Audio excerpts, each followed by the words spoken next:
dia a todos, bom dia a todas, sejam todos muito bem-vindos e bem-vindas a mais um ICL Mercado Investimento. Um bom dia especial aí a turma que está vendo a gente no Maranhão, São Luís no Maranhão, aí pela TV UFMA. Um bom dia também para quem está vendo a gente pela Pop TV em Porto Alegre e Sobradinho. Sextamos e vamos sextar aí falando aí do setor de serviços que teve uma leve recuada, mas as famílias continuam consumindo bastante serviço. Então a gente vai explicar o que aconteceu no setor de serviços durante esse momento. A gente também vai falar um pouco do nosso querido anarcocapitalista aí preferido, Javier Milei, que está despencando com sua popularidade, né? Quem diria que ficar fazendo superávit fiscal não ia ajudar muito na popularidade do cidadão, né? E vamos falar também da volta do financiamento empresarial para campanhas, que está na pauta aí depois dessa campanha, um retrocesso aí, a gente vai discutir tudo isso. Mas, antes de tudo mais, a gente tem que falar aí o bom dia para o Presley, que está aqui nesse sextou aqui com a gente. Presley, bom dia, tudo bem? Bom dia, André, bom dia para toda a nossa audiência. É um prazer estar aqui nessa sexta-feira em que todos nós estamos ali ansiosíssimos para o famoso sextou. E hoje a gente vai conversar sobre algumas coisas muito importantes, vários dados importantes estão saindo agora e também falar sobre a Argentina. Será que o Brasil está copiando e vamos virar também uma Argentina? E muito mais. E, inclusive, a gente vai começar chamando a nossa agenda, né, para a gente saber como é que vai ficar o dia de hoje. Exato. Vamos ver a agenda que o brasileiro vai enfrentar no dia de hoje antes de sextar. Então, coloca aí a agenda aí. A gente tem uma série de divulgações antes. Não, gente, vamos para a agenda, né? Então vamos lá, porque tem uma série de divulgações. Típico da sexta-feira, né? É sexta-feira, gente. Fiquem tranquilos aí, sextamos aí. Hoje, no dia de hoje, a gente tem uma série de divulgações antes da abertura de mercados. A BlackRock divulgando o balanço corporativo. A JP Morgan divulgando o balanço corporativo. Aliás, um spoiler, a JP Morgan lucrou mais de um trimestre do que o PIB do Uruguai, hein? Parabéns aos envolvidos aí. Que beleza, hein, gente? A Wells Fargo também divulgando o balanço corporativo. Na Alemanha, às 3 horas da manhã, saiu o CPI, ou seja, a inflação final do mês de setembro. Às 3 horas da manhã, também aqui no horário do Brasil, isso é a produção industrial aí do Reino Unido. 9 horas da manhã aqui no Brasil, os serviços, o volume de serviços foi divulgado aí pelo IBGE para o mês de agosto. O índice de preços ao produtor e o núcleo da inflação foram divulgados às 9h30 da manhã também nos Estados Unidos. A gente tem mais agenda aí para falar, a gente pode girar agora. E também agora começa aí aquela grande sessão de presidentes de Feds falando, né? Então, presidente do Fed de Chicago, Austin Goolsbee, discursando em um evento institucional, a Universidade de Michigan divulgando aí o sentimento do consumidor, expectativas de inflação em 1 e 5 anos, aí às 11 horas da manhã. 11h45 na horário brasileira, a presidente do Fed de Dallas, a Lori Logan, também fazendo conferência aí sobre mulheres em serviços financeiros. A Baker Hughes, às 14 horas, né, falando sobre os postos de petróleo em operação nos Estados Unidos. E às 2h10 aí da tarde, 14h10, a diretora do Fed, a Michelle Bowman, vai discursar aí em Chicago. Então, na manhã tem uma série de divulgações importantes, inclusive aqui no Brasil, e o pessoal vai sextar com um monte de dirigente do Fed falando, principalmente nessa semana que foi divulgado o CPI, que foi baixo, mas surpreendeu o mercado e já deixou o mercado bem azedo por causa disso, né?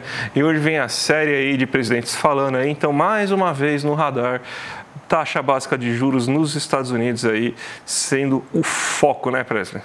Pois é, o mundo todo com o olho lá para cima, para a América do Norte, e obviamente que também a gente precisa levar em consideração, porque afinal de contas, lá na Ásia também tem muita coisa acontecendo e a gente precisa ficar atento, porque lá, diferente do que muita gente acha, toda a parte de China, a parte da Ásia como um todo também influencia bastante em tudo que vai acontecer no mundo. E agora a gente vai conversar um pouco sobre exatamente isso, sobre a alta influenciada também pelos Estados Unidos das bolsas asiáticas, não é, André? Exatamente, os mercados asiáticos bem azedos hoje, né? Então, você tem a China fechando em queda, o Japão com uma leve alta, mas muito mais por fatores regionais aí, o COPSE da Coreia do Sul também fechando em baixa. Então, a gente tem duas situações aí nos mercados asiáticos que a gente precisa explicar um pouquinho mais aí para vocês. Primeiro que o mundo está bem azedo aí, ontem mesmo as bolsas norte-americanas, índices futuros aí, também aí puxando um pouco para cima aí a taxa básica de juros dos Estados Unidos. Então, todo mundo aí com meio azeda em relação à inflação que foi divulgada ontem. O pessoal queria menos inflação, e mesmo com o índice bem baixo, né? O que leva a crer que talvez a gente tenha uma queda menor aí do que o esperado na taxa básica de juros dos Estados Unidos. Então, está mais precificado hoje, inclusive, que a taxa de juros dos Estados Unidos vai cair em 0,25 pontos percentuais do que em 0,5 pontos percentuais, que nem foi a última, né? Então, os mercados asiáticos mais ligados ao Ocidente, como o Japão e a Coreia do Sul, bem fracos, assim, com leves quedas, o Japão com uma leve alta, aí, mas nada aí de grande destaque.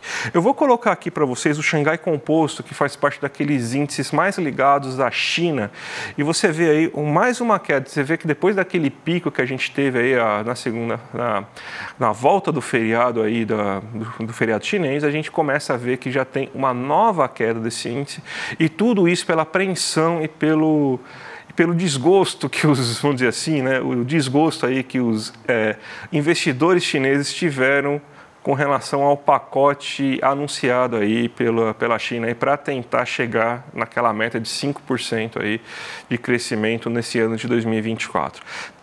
A situação ficou tão assim azeda mesmo aí que você vê que o ministro das Finanças chinês, inclusive, vai fazer um pronunciamento nesse fim de semana aí para tentar acalmar os mercados e deixar mais claro quais são as medidas que eles estão tentando levar aí a cabo para conseguir melhorar o crescimento chinês aí e mostrar que sim, que eles vão conseguir chegar nesses 5%. Mas mesmo assim, ainda há situações de muita cautela, pouca liquidez e muita queda aí nas bolsas asiáticas, né? A gente tem então que o Xangai Composto é o símbolo disso, né?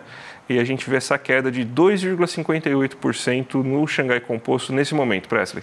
Exato. E esse movimento de queda, eu não lembro se eu falei avanço ou queda anteriormente, mas esse movimento, né, na grande parte de queda, faz parte do movimento do mercado que, enquanto você tem ali aquela ideia de que não dá para saber muito bem o que está acontecendo ou o que vai acontecer, o que os investidores fazem? Eles vão fazendo ali determinadas alocações dos recursos deles, pensando exatamente nessa ideia de se proteger. Então, é basicamente dessa forma. Primeiro você recebe a notícia, você se protege e aí depois você reinveste aquele dinheiro. Então, faz parte também um pouco ali daquele movimento do mercado também.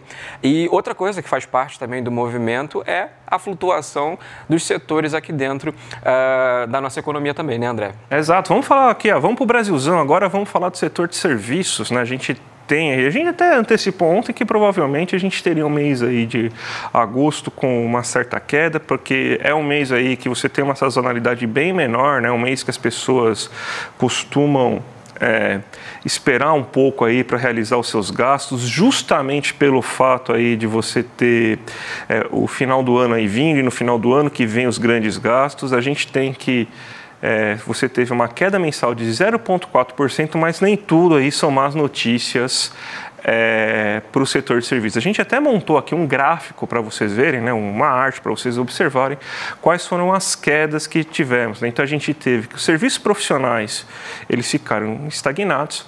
Os transportes terrestres teve até uma certa alta de 0,4%, mas aí a gente vê os dois setores aí que puxaram para baixo, os transportes aéreos e a armazenagem e correios. Ou seja, a gente tem aí que os serviços mais procurados por empresas, como serviços profissionais, armazenagem e correios, tiveram queda e também as pessoas viajaram menos em agosto, né? Até normal, porque as pessoas costumam viajar mais em férias escolares, no mês de junho, julho, dezembro e janeiro. Agosto não é um mês aí que todo mundo costuma tirar grandes férias aí, então você tem essa queda que já era esperado. Mas então a gente vê aí que os setores profissionais, né, os setores aí, as empresas estão procurando menos serviços nesse mês de agosto. Também tivemos queda no comércio, queda na indústria, então um mês aí que você já tem essa sazonalidade esperada aí de ser um mês mais fraco para a economia como um todo. Mas a gente vê que as famílias consumiram, né, o pessoal levou os pais aí para almoçar no Dia dos Pais, saiu para tomar uma cerveja aí no fim de semana, porque porque você vê aí que serviços de alojamento e alimentação tiveram alta de 0,8% e também os outros serviços prestados às famílias também tiveram alta, 0,8% também. Esses outros serviços são cabeleireiro, manicure, uma lavanderia. Então as pessoas saíram aí para se divertir um pouco, para cuidar do corpo, para cuidar aí da mente. Então você vê aí que as pessoas, pelo menos as famílias, tiveram uma alta nesse consumo, né? Até uma alta inesperada. E isso aí, obviamente, a gente está falando aí já faz tempo. As famílias estão consumindo mais porque elas estão com mais renda, estão mais seguras para gastar. O desemprego está baixo, então o medo de perder o emprego é menor nesse momento. Então, é exatamente por isso que a gente tem essa situação aí das famílias consumindo mais, mas as empresas procurando menos serviços agora, e o que gerou uma queda no volume geral, né, Presley? Exatamente. Se a gente comparar os números com 2023, a gente tem um aumento, inclusive, de mais de 2%. E outra informação muito importante pelos dados do IBGE é que, se a gente comparar com o mesmo período lá da pandemia, nós temos um aumento de 15%. Né, o período pré-pandemia. Então, nós podemos falar que o setor em discussão, ele está maior, a gente conseguiu recuperar. E o setor de serviços, ele tem uma característica de trazer para a gente uma espécie de termômetro para entender como que a renda, como o consumo das famílias está indo. Como o André comentou, nós tivemos agora um recuo, mas no agregado está aumentando. E isso mostra que tanto a valorização do salário mínimo, questões também relacionadas às políticas públicas de transferência de renda também contribuem, porque as pessoas agora conseguem ter mais dinheiro para conseguir gastar, para conseguir fazer o seu consumo, e essa sazonalidade também acontece por várias questões que a gente pode observar também falando sobre os próximos momentos ali, como, por exemplo, o Réveillon, as contas de final de ano, e as pessoas começam a também pensar, visto porque estamos num momento eleitoral, a gente não sabe muito bem o que vai acontecer no próximo ano, quem entrar, quem vai sair, qual vai ser o prefeito, qual vai ser o vereador. E isso também está trazendo uma discussão muito grande lá no STF, no Congresso, que estão falando sobre a questão do fundo eleitoral. A discussão agora é basicamente o quê? Estão querendo fazer e trazer novamente, mesmo depois de 2015 ter sido extinto, a ideia de que empresas poderiam financiar campanhas. É isso mesmo, André, que a gente está ouvindo? Exatamente, né? Parece que não aprendemos nada, né? Culparam muito, né? Lembra lá para 2014, 2015, né? A gente tem até notícia aqui no nosso site para todo mundo ver aí, quiser se aprofundar mais a questão aí do fundo eleitoral aí, mas a gente vê justamente o quê? Que depois de 2015, a Lava Jato e tudo mais, aí muito se culpou o PT, mas pouco se culpou aí as empresas, que é aquela coisa, quem paga a banda escolhe a música, né? Que nem aqui está na nossa tarja, né? Então, você tinha, então, que basicamente o que acontecia era que você precisava você precisava pegar esse dinheiro aí para financiar sua campanha de grandes empresas e, basicamente, você estava devendo favores para essas grandes empresas. Então, a gente viu um monte de Caixa 2, um monte de favorecimentos, e para todos os partidos isso acontecia, né? Então, ficou decidido que isso era muito ruim para a economia brasileira, isso era muito ruim para o processo democrático brasileiro e proibiu-se isso em 2015. Mas agora, né, parece que em 2026, né, já que parece que esse problema nunca existiu, né, na vida, né? Então vamos ignorar isso e vamos tentar voltar aí com doações de empresas para as campanhas. A justificativa é uma maravilha, Presley, que é porque isso aí não coibiu o Caixa 2. Então, beleza, a gente não conseguiu coibir o Caixa 2, né? Então vamos jogar o bebê, a água da banheira fora com o bebê junto, né? Então, por causa disso, vamos voltar então para aquele modelo maravilhoso que fazia que o Caixa 2 fosse muito mais ampliado e, pior ainda, você ficasse devendo favores aí às empresas que pagavam a sua campanha. Isso aí é um absurdo, né? Por mais que se critique, né, o fundo eleitoral, a gente vê que também tem uma campanha meio orquestrada, né? Eu faço aquele terrível exercício de ficar ouvindo colunistas no rádio de manhã e tudo mais, e boa parte fica falando aí que antigamente você precisava buscar, né, ir no mercado, buscar para mostrar que seu projeto era bom e fazer com que as pessoas votassem em você. Hoje você tem esse fundo eleitoral, tem até colunista que se diz aí muito liberal, muito, vamos dizer assim, avançado, mas falou assim, pelo menos o Pablo Marçal mostrou para a gente que dá para fazer dinheiro, dá para fazer campanha sem usar muito dinheiro, né? Não, basicamente ele estava usando os seus recursos próprios, fazendo todas as atrocidades, todos os crimes, mas dava para fazer, né? Então até esse tipo de elogio. Então está tendo uma certa campanha orquestrada. A gente sabe que na imprensa, você também aí não é só de bet que vive a imprensa, né? Vive em outras empresas que também financiam também, né? Fazem propaganda. E a gente está aqui justamente, não tem propaganda, justamente por isso, né? Porque a gente não quer que eles escolham a música que a banda vai tocar. Então, você vê que já tem um certo apoio a essa volta aí, inclusive na grande mídia. Agora o STF e o Congresso estão voltando nessa pauta, para mim, um retrocesso gigantesco, né? Então, vamos coibir o Caixa 2 ao invés disso. E, só para deixar claro, a gente é completamente favorável aqui ao fundo eleitoral, que pelo menos a gente vai gastar dinheiro público para fazer campanha, sim, mas pelo menos a gente não vai ter dinheiro privado para fazer com que a banda toque do jeito que ela queira, né, Presley? Sim. Hoje, no ano de 2024, nós tivemos ali cerca de quase 5 bilhões do fundo eleitoral. Mas a Polícia Federal apreendeu mais de 21 bilhões de reais vindo de procedência duvidosa, que não estava contabilizado, e muitas das vezes isso vai configurar crime eleitoral. Pablo Marçal, por exemplo, tem aí nas costas dele várias questões e pode falar isso bem melhor do que eu. Mas a gente precisa lembrar que essa desculpa de que não tem como controlar, o Caixa 2 ainda continua, ele pode ser também uma maquiagem, pode ser uma camuflagem, justamente porque não faz sentido. É a mesma coisa de falar, olha, nós vamos proibir determinadas substâncias, mas as pessoas ainda continuam usando. Então, por que a gente já não coloca aí numa farmácia para vender de uma vez? Está todo mundo usando de qualquer forma. Então, não faz muito sentido dizer isso, principalmente porque esse tipo de medida vai aumentar o número de pessoas que vão ter cada vez mais poder econômico. Porque não é um financiamento do tipo, gosto de você, toma aqui um dinheirinho para você comprar o teu santinho. Não, é assim, toma lá um dinheiro para você comprar o seu santinho, mas quando você entrar na prefeitura, na minha empresa, eu quero que você libere aquele tributo, eu quero que você libere ali aquela área que está protegida pelo meio ambiente. Solta lá pra gente a liberação, pode ser? E aí é assim que acontece. Então, toda vez que você tem esse tipo de poder econômico, que querendo ou não já acontece, esse poder econômico dentro das questões eleitorais, a gente retrocede, porque tanto aquela pessoa que tem mais dinheiro consegue fazer mais, quanto também a gente tem esses tipos de desvios, a gente tem perda do poder público em democratizar e fazer com que as pessoas que não têm tanto acesso financeiro consigam também colocar as suas pautas que são para lá de importantes principalmente, né, André? Exatamente. E vamos agora aqui para os nossos vizinhos, e não é o rolê CL ainda, perdão, mas é nossos vizinhos hermanos que empataram ontem com a Venezuela, né? Mas em outra coisa, eles também estão muito bem aí, que quase igual a Venezuela, que é justamente na inflação. Você teve uma desaceleração, tá, gente? Desacelerou a inflação um pouquinho, mas ainda estamos em 209% em 12 meses. Ou seja, sabe aquele, vamos dizer assim, sabe aquela coisa que você comprasse, ela pagava R$10 há 2 meses, há um ano atrás, agora você paga 209% a mais, ou seja, 2 vezes, 4 vezes a mais. Então, olha que beleza que a gente está, né? Então, a gente está aí numa situação maravilhosa e isso aí fez com que o Milei desabasse 12 pontos aí na sua popularidade em 4 meses, né?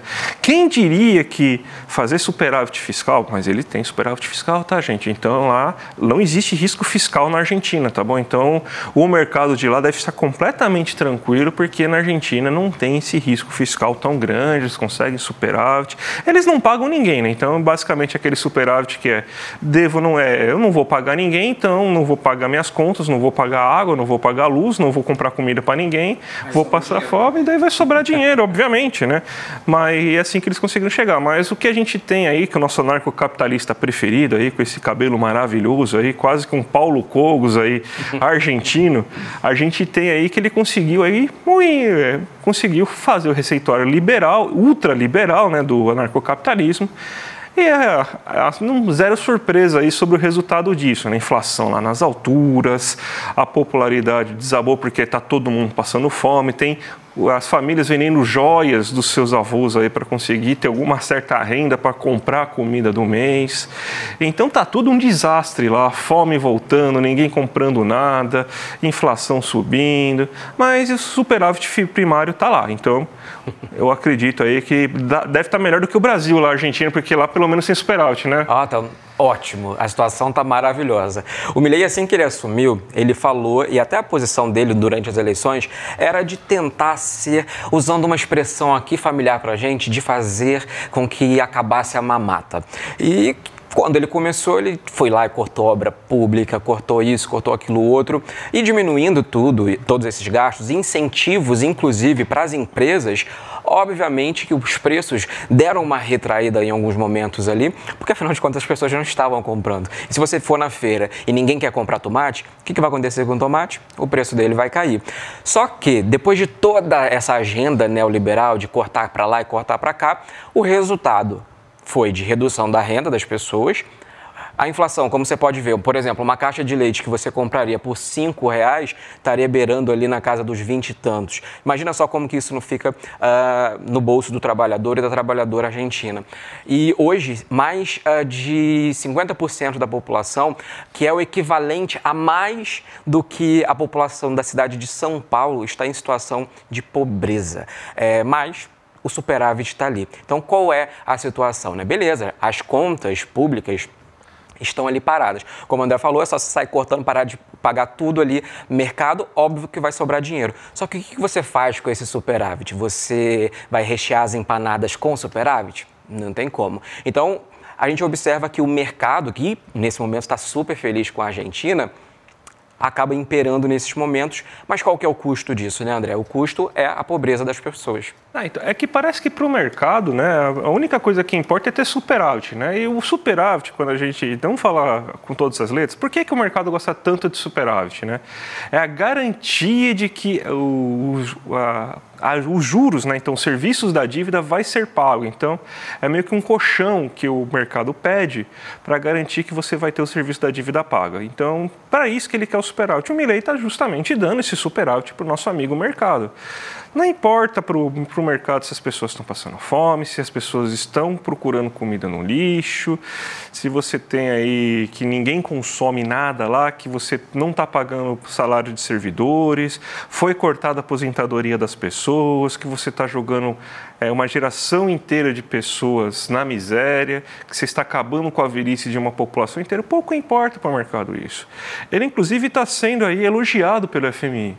O FMI está elogiando o governo Milei e fala que é um esforço duro, né? Mas você vê aí que já começa até próprias críticas dentro da mídia argentina, lá que fala assim, ó, eu não estava esperando, assim, eu pensava que ia ser duro, mas, amigos, as expectativas eram altas, mas, meu Deus, né? Então, estamos superando muito essas expectativas. Então, basicamente, o que está acontecendo é justamente isso. Você tem um governo ultraliberal que vai acabar com o povo argentino para conseguir fazer com que você tenha, então, esse superar. Só que ele acha que depois de tudo isso, né, vai vir a bonança, né, como se fosse um darwinismo social. Então, bom nome, verdade, bom nome para a gente colocar. É um darwinismo social. Ele vai lá, ele destrói tudo que você tem. Quem sobreviver àquilo, né, quase que numa versão de No Limite Argentina, né, quem sobreviver àquilo vai ter o direito de viver a bonança argentina, Presley. Pois é, esse é o pensamento liberal na sua grande essência, que mostra para a gente, inclusive a nossa experiência também com o neoliberalismo, pasmem, que não acabou, é bem nessa jornada que a gente vai caminhando. Porque essa ideia de reduzir a presença do Estado, geralmente ela está ali escondendo uma figura de que, no final das contas, precisa do Estado. Porque esse discurso, muitas das vezes, você vê muito aí por coaches na internet falando de que o Estado atrapalha a economia, acaba com tudo. Mas quando as empresas quebram, sabe na porta de quem que eles vão bater? Pois é no Estado. Só que isso vai sair do bolso de quem? Da gente aqui, olha. Os caras de palhaço. Mas a galera adora bater palma e falar que o liberalismo vai salvar todo mundo e que as pessoas precisam ser empreendedoras, acabar com a mata do Estado. E a gente pode ver, na Argentina, inflação, pobreza, redução do consumo. E isso é só o começo, mas no primeiro trimestre de 2024 o superávit estava lá, garantido para deixar você, mercado financeiro, feliz. Só para a gente finalizar aqui, lembrando a grande frase do Furtado, né? Lucros privados, prejuízos socializados, né? Grande Furtado. Vamos agora para a nossa abertura de mercado, rapidinho. Vamos ver como que estão os mercados. Vamos ver como os mercados vão cestar esses dias. Ó, a gente tem aqui uma queda do Ibovespa, muito puxado também pelo petróleo Brent. O petróleo Brent não está segurando o Ibovespa hoje. Você está tendo uma queda de 0,37 nesse petróleo Brent. E você vê aí que os mercados americanos estão um pouquinho mais animados aí nesse dia. Ó. Eles conseguiram subir 0,3% a Nasdaq nesse momento. O S&P 500 subindo 0,64%. Então, provavelmente, a gente deve ter tido alguns bons sinais aí. As falas vão começar mais à tarde, mas alguns bons sinais provavelmente vindos do índice de preço ao produtor e também do IPCA e também do núcleo da inflação, né? Então isso daí deve ter amenizado um pouco aí essa situação, mas mesmo assim a gente vê que as treasuries estão subindo bastante. Então isso é sinal aí que provavelmente o mercado ainda está precificando aí uma queda menor aí da taxa básica de juros dos Estados Unidos, né? Então a gente está com as treasuries subindo 0,95, já cotada a 4,10. Para variar aqui no Brasil, você não precisa de nenhuma desculpa, né, para subir o DI futuro, né? Então a taxa de juros futura tá se elevando 1,68%.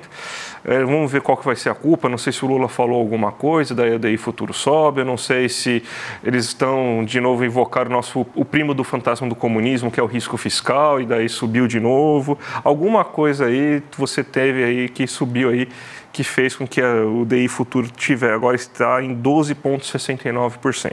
O dólar sobe essa manhã também em 5,63%, muito ligado também a essa subida do DI futuro, aí também essa queda aí no Ibovespa de 0,27%. A gente vê que o dólar está quase que parado aí perante seus pares, então uma levíssima queda de 0,01%. E que nem a gente já tinha falado, o Nikkei 225 tem uma leve subida de 0,57% essa manhã, mas o Xangai Composto ainda naquela apreensão sobre como que vão ser os estímulos na China, caindo 2,58. Vamos cestar agora, Presley, mas antes de tudo, a gente tem que dar o recado aí, porque domingo, faltam 2 dias aí para a grande aula do Eduardo Moreira, o Guia da Liberdade Financeira aí. 8 horas da noite de domingo vai ser o passo a passo para você ver aí a melhor estratégia para você cuidar do seu dinheiro. E lembrando aqui que a gente não promete que ninguém vai ficar rico, tá? Isso aí é papo de coach que leva a cadeirada. Então a gente não vai prometer nada aí ninguém vai ficar rico, mas a gente vai prometer uma coisa para vocês, que vocês vão ter todas as ferramentas para vocês aprenderem para vocês aprenderem a não ser mais enganado aí pelos bancos, por picaretas que vocês veem na internet, porque o nosso objetivo é que você aprenda de fato aí a lidar com suas finanças. Você sabe que o gerente do seu banco ele tem cota para cumprir, então ele vai tentar vender um produto e nem sempre aquele produto vai ser o melhor para você. Muitas vezes aquele produto vai ser o melhor para o banco. Então, quer aprender tudo isso? Domingo, 8 horas da noite, aí, no dia 13, aí, se inscreve aqui embaixo no iclmercado.com.br, você vai ter acesso a essa super aula aí, que vai ser imperdível. E eu queria mandar um abraço aí, antes de falar tudo, aí eu vou ter que fazer meu momento Maguila, que eu prometi aí para uma amiga minha, para a Bia Quiroga. Um abraço para o Aloísio e para a Jaqueline Quiroga aí, que fazem aniversário nesse dia de hoje. E agora a gente vai entregar para os nossos queridos colegas aí do rolê, William De Luca voltando para o rolê hoje junto com o Guga Noblar. E segunda-feira o Presley continua aqui. Débora tem mais uma semana de férias. A gente se vê aí na próxima semana, gente. Um abraço e até a próxima. Abraço, bom final de semana e até segunda. Faltam só 2 dias para nossa aula, o Guia para a Liberdade Financeira. Uma aula onde eu vou ensinar o passo a passo, o caminho que vocês têm que seguir de uma maneira muito prática para poder construir um patrimônio e sair de situações de endividamento e de desequilíbrio financeiro. Todo mundo vai mudar a caminhada financeira depois dessa aula. É uma aula revolucionária. Se você não está inscrito, se inscreve, só faltam 2 dias. É aqui embaixo e é gratuito o link para você se inscrever. Daqui a 2 dias a gente está junto. Um abraço e até lá.